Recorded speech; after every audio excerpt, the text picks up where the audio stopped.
ሕይወት ስትኖር ሁል ጊዜ ቢሆን መመካት ያለብህ ፈጣሪ ላይ ነው እንጂ ሰው ላይ ከሆነ እመነኝ ይዘገያል አይቀርም። ጊዜም ቢሆን መመኪያችን መልካችን፣ ሀብታችን፣ ስራችን፣ ስልጣናችን የሚሆን ከሆነ እመኑኝ አንድ ቀን ሁሉም ልክ እንደ ጠዋት ጤዛ ያልፋሉ። ያኔ አወዳደቃችን አጉል አወዳደቅ ሊሆን ይችላል። የሕይወትን ቀዳዳ የሚደፍንልህ አምላክ እንጂ ሰው አይደለም።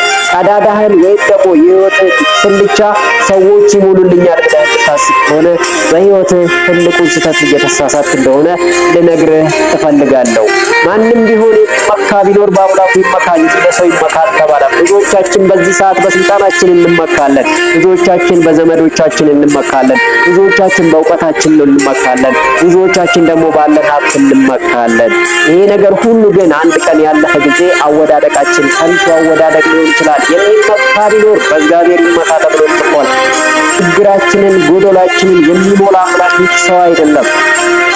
ምናልባት ሰዎች ጎዶላችንን ሊሞሉ ይችላሉ። ነገር ግን ሞላንለት እንዲያደረግንለት ብለው ሊያሸማቅቁ ሁላ ይችላሉ። ስለዚህ ሁሌም ቢሆን ሰዎች ላይ ወይም ደግሞ ሰዎች እንዲያደርጉልኛል ብለን ማሰብ እንደሌለብን ልናስብ ያስፈልጋል ማለት ነው። በሕይወታችን ስንኖር ሁሌም ቢሆን የኛ የሆነ ነገር ይዘገያል፣ አይቀርብንም። ነገር ግን አንዳንዴ ነገሮች በጊዜ ውብ ተደርገው ስለሚሰሩ ሊቆዩ ይችላሉ። በቆዩ ቁጥር ሁሉ ፍላጎታችን እንዲሁም ጸሎታችን እንዲሁም ደግሞ እምነታችን የሚጎድል ከሆነ ግን አወዳደቃችን ከንቱ አወዳደቅ ይሆናል ማለት ነው።